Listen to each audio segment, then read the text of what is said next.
دوستان ارجمند سلام و درود. اینک ما حضور داریم در خانه موزه استاد صدرالدین عینی قهرمان تاجیکستان در شهر سمرقند و این محیط علاقه من فکر میکنم شما از نوار احساس میکنید که همون خانه قدیمی استاد عینی است که همینجا زنده کرده و بهترین آثارشون را اینجا آفریدند و همصحبت ما هستند نویسنده بسیار خوش سلیقه، یک شخصیتی واقعا فرهنگی و تاجیک دوستی بسیار گذرا به قول خود ما اعضای اتفاق نویسندگان تاجیکستان استاد ادش استاد. استاد حالا میگفتید که چه حال و هوا دارید امشب روز و تأثیرات شما برداشت شما از این 4 ساله که مناسبت ها نک شد و اینقدر تاجیکان از تاجیکستان و عموما تاجیکان جهان به سمرقند و بخارا روایی بیشتر پیدا کردند، از این چیز چی برداشت یا چه تأثیرات دارید استاد؟ ما با امید باز هم نیک شدن مناسبت ها هم بین ازبکستان تاجیکستان و هم بین حکومت ازبکستان و جامعه های تاجیکی ازبکستان هستیم. اینجا البته یک نسبت به زمانی که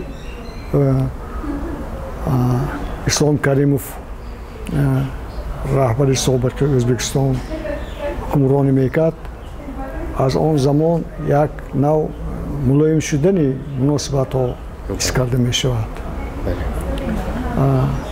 یعنی گویا که بعضی مانعهای آمد و رفت از بین برداشته شدند، یعنی کار به سوی بهبودی است.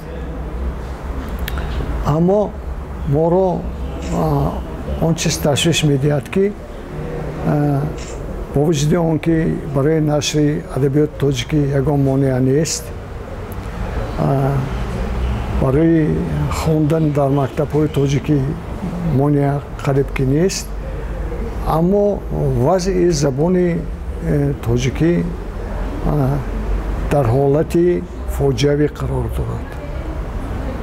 سببش اینکه زبان ادبی ما، زبان مطبوعات، زبان تئاتر، زبان تلویزیون، زبانی که در این زبان مردم تحصیل کردنش لازم و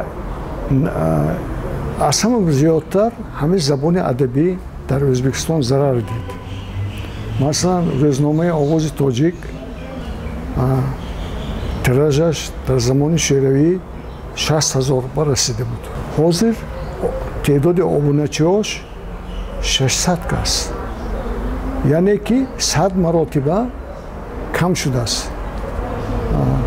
یعنی این از همین ضرر جدی که به زبان ادبی رسید، این بیانگری فکتی بسیار مهمترین است. انا بینید که ما برای برقرار کردن زبان ادبی اینجا روشنفکرای تاجیکی ازبکستان فکر کردند و ما یک مراجعتنامه به پرزیدنت نوشتیم که با زبان ما اینجا دیاسپورا نیستیم، ما مردمی تهجایی از قدیم اینجا زندگی کرده هستیم، بنابراین با زبان تاجیکی در مرز ازبکستان باید مقام رسمی یعنی مقام دولتی داده شود. این مقام ازبکیت تنگ نمیکند. 90 وای علاقه جوړ شدگی 90% در همه حوزه ها زبان ازبکی تو همین نشود اگر این مردم توجه نمیکنند، چون که میدونن که برای به مکتب‌های عالی داخل شدن اساساً تست باید با زبان تاجیکی نباشد، اگر وای داخل شدن نمیتواند، از امتحان میافتد. فقط فیلولوژی با هست، فاکولته فیلولوژی تاجیک با فاکولته هم نیست، از کافدر شدگی انا دیگر مثلا وای بر نیست دیگر صاحب. این یک دوم این که ما کودکستان هایی که هست یعنی تعلیم تا مکتبی یگان تا کودکستان با زبان تاجیکی نیست. ба забони ӯзбекӣ. ана ба ҳин монанд монеаҳо ана яъне гуфтем тест монеаҳои сунъиянд инҳо? албатта монеаҳои сунъиянд. масалан кӯдакистонҳо сони баъд тест ана ҳамин сабабгор шуд ки ана мактабҳои тоҷикӣ кам шудан, синфҳои тоҷикӣ кам шудан ва ба дараҷаи нести расидан доранд. аввал дар шаҳр нест шуд, баъд ҳозир дар ноҳияҳо ҳатто дар ҳамин нурато ба ман гуфтанд ки аллакай 9 класс вай шудааст, ӯзбекӣ шудааст. устод лутфан мегуфтед ки ба ҷуз аз он номае ки навиштед боз чӣ чораандешиҳои кӯчактар дар доираҳои хурдтар аст ки ба манфиати кор бошад? ба ҷуз аз он пешниҳоде ки хеле пешниҳоди муфид ва асосӣ аст, ба ҷуз ин чӣ корҳои хурд? корҳое ҳаст ки бояд дар сатҳи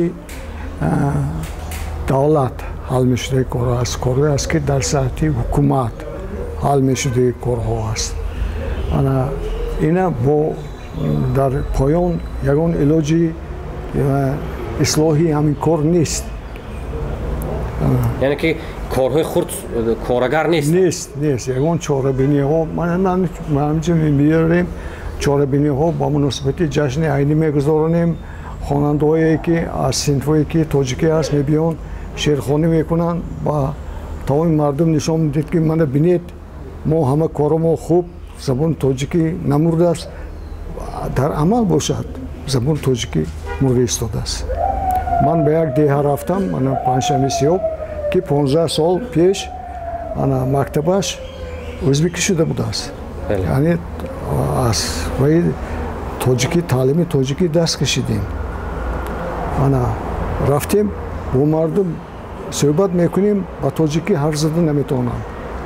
ҳатто як пирамарди 101 солая ёфтем ки вай гуфтанд ки ҳамин кас аз тоҷикистону аз деҳаи вораи айнӣ кӯчида омадагӣ.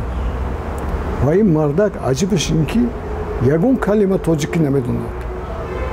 ба ин дараҷа масалан ин як таъсиргузорӣ гирьяовор аст. ин гӯё ки гирьяовор аст. устод бисёриҳо савол медиҳанд, шояд дар номадони хусусиятонам дар шабакаҳои иҷтимоӣ пурсида бошанд ки чаро шумо ба Тоҷикистон намеоед? танҳо сабаб ҳамин ҳуҷҷат аст ё ягон дилхунукии дигаре доред масалан?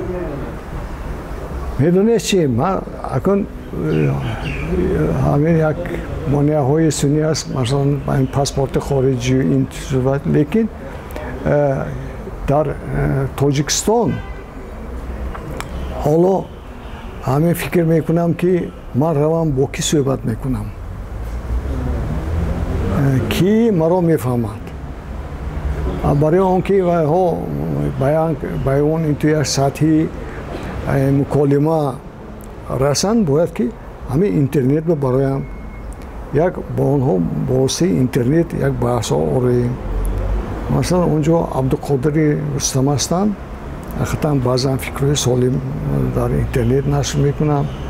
хай яктанимта ҳамин хел шахсиятҳо ҳастанд, аммо кулли мардум аз масъалаҳои фарҳанги миллӣ дур шудагӣ ҳастанд. шумо яъне ки аз ин ҷо истода эҳсос мекунед? бинед ки ман ҳамин чанд моҳ пеш инҷо аз Австрия як ҷавонписари тоҷикистонӣ омад. вай 6 сол пеш кор кардааст, рафта будааст ва 6 сол кор кардааст. вай бисёр алам кардааст. чӣ алам кардааст? он чиз алам кардааст ки чаро мо ҳамин қатара бузургон дорем, Форобӣ, Алхоразмӣ, мана Ибни Сино, гӯем Хайём, ҳамин қатара бузургое ки дорам ки ягон кишвари Аврупо надорад. чаро вайҳо пеш рафтану мо пеш нарафтем? мана фаҳмонда дид. ман гуфтам ман файласуф не, ман донишманд не, ман чизои шумо дар интернет мехонам, фақат шумо дар ҳамин бора фикр андеша мекунед. ман гуфтам ки ҳамин ки ба сари ту ҳамин хел савол пайдо шудааст, аллакай ин як пешравӣ. барои чӣ дигарҳо ҳамин хел савол наметиҳанд? медонед, савол наметиҳанд, чунки вайҳо бо маданияти Аврупо, бо илми Аврупо осно нестанд. Вай рафтааст, дидааст, ҳамин савол пайдо шудааст. Вай виҷдонаш азоб метиҳад. Ки чаро мо ине бояд ислоҳ кунем. Бинобар ин ман дирӯз дар интернет як мақола мондам сабабҳои оқибмонии мардуми тоҷик. Дар ин ҷо аз рӯи фаҳмиши худам баъзе фикрҳои худамро кардам. Мо чӣ ки макун интеллигенсия мо як қисмаш умуман ба фарҳанг эътибор наметиҳад, лекин як қисмаш ки ба фарҳангӣ аст миллатгаро шудагӣ. Фақат ситоиши бузургои гузаштаи худамо гӯё ки мо аз ҳама зӯр, мо фалон, мо бемадон, ин хел нест. Дар амал ин хел нест. Шумо бинед дунёи имрӯза дигар шудагӣ. Дунёи имрӯза дар асоси вай фундаменташ умуман ваяш такурсияш бисёр вай аз ҷиҳати илмӣ бақувват аст. Дуруст аст устод. Нерӯманд аст. Ина бояд аз худ накарда мо пешрафт наметавонем. Бале, андешаҳои шумо он аст ки мо дар маҳал маҳдуда мондем. Ва саволи охирин ин аст ки китобе ки дар душанбе чоп мешавад, китоби шумо агар чоп шуд, пештар паём мерасондед ки чӣ маводҳо, чӣ матлабҳоро фаро мегирад, мағзаш аз чӣ борат аст? Давлат сафар талаб кардан ки ман ҳамун китобро фиристонам, мо чоп мекунем гуфтан. Нишастан намедонам сабаби хомӯшишон чист. Дар он китоб баъзе мақолаҳо, фақат баъзе мақолаҳои ман зиёд навистам дар бораи фарҳанги миллӣ, дар бораи чиро ба пешрафти миллати мо халал мерасонад. Ҳаминҳоро ба назар гирифта аз рӯи фаҳмиши худам навистам. Ҳамун мақолаҳоя дар ҳамин китоб ман дохил кардам. Ба ғайри баъзе бо ҳикояҳое ҳаст, ҳикояҳое ки ҳамон ҳикояҳоям ҳикояҳои нав не бори дар китоб нашуданд, муҳимаш бори аввал ки дар китоб нашудагӣ ҳикояҳо дохил кардагӣ ҳастам. Умедворем ки ҳамин чиз вай китоб ҳам дар бораи фарҳанг, ҳам дар бораи умуман миллатшиносӣ, арзишҳои миллӣ, ҳам ҳикояҳое ки худам навистагӣ. Ки ҳамин як 30 соли охир ба ман чӣ кор кардам, ҳамина як бозгӯ як нав ҳисобот гӯӣ. Як нав ҳисобот метиҳад. Бале. Умедворем ки чоп шаваду хонандаи тоҷик баҳравар гардад. Бале. дӯстони азиз, ин суҳбати мухтасари мо дар бисёр фазои аҷиб, яъне дар хонамузеи устод Садриддин Айнӣ ҷараён гирифт. Давоми суҳбати мо дӯстон дар фикр мекунам дар даргоҳи чопхонаи Оғози Самарқанд бозам идома меёбад ки шумо қисмати дигарашро интизор шавед.